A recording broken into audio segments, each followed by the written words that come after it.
Good day, good people. Next week, I'll be attending the General Synod in London. It's a packed programme of debates and fringe meetings with important items such as the cost of living crisis, funding for ministerial training and safeguarding.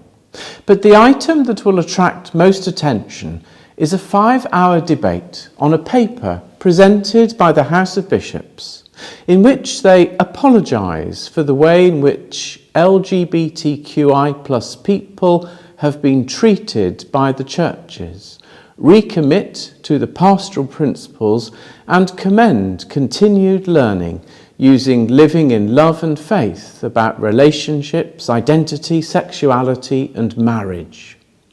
They also propose to replace issues in human sexuality with new pastoral guidance and have issued prayers of love and faith for services for same-sex couples and to monitor use of these and report back in 5 years' time. Needless to say, this has provoked responses on all sides. Those opposed to equal marriage believe that the introduction of these prayers has crossed a line, undermining what they regard as an unchangeable doctrine of marriage. Those in favour of equal marriage are dissatisfied because these prayers do not bless same-sex unions, only the people in their commitment to each other. And they are most certainly not rites of marriage. For opponents, it's the thin edge of the wedge. For those in favour, it is only crumbs of comfort. The fact that everyone is dissatisfied probably means that at last we are having the debate. But for many of us, waiting another 5 years before taking the conversation forward feels like an inordinate amount of time. In the 2,000-year sweep of Christian history, 5 years is a short period. But for those who are in committed same-sex relationships and who long to celebrate their union in church, this feels untenable. As Christian members of Parliament are beginning to signal, this makes no sense in our society, which in 2013 enshrined equal marriage in law. What has emerged is a new distinction in the legal framework of the Church, distinguishing between civil marriage and holy matrimony.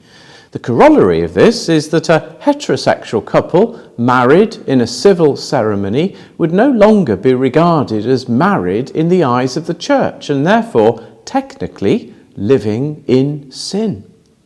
This is nonsense, and my own view is that amidst all the conversation, we need a modern and robust theology of sex and intimate human relationships, a less totemic view of marriage, and clarity about what we mean when we say we bless something.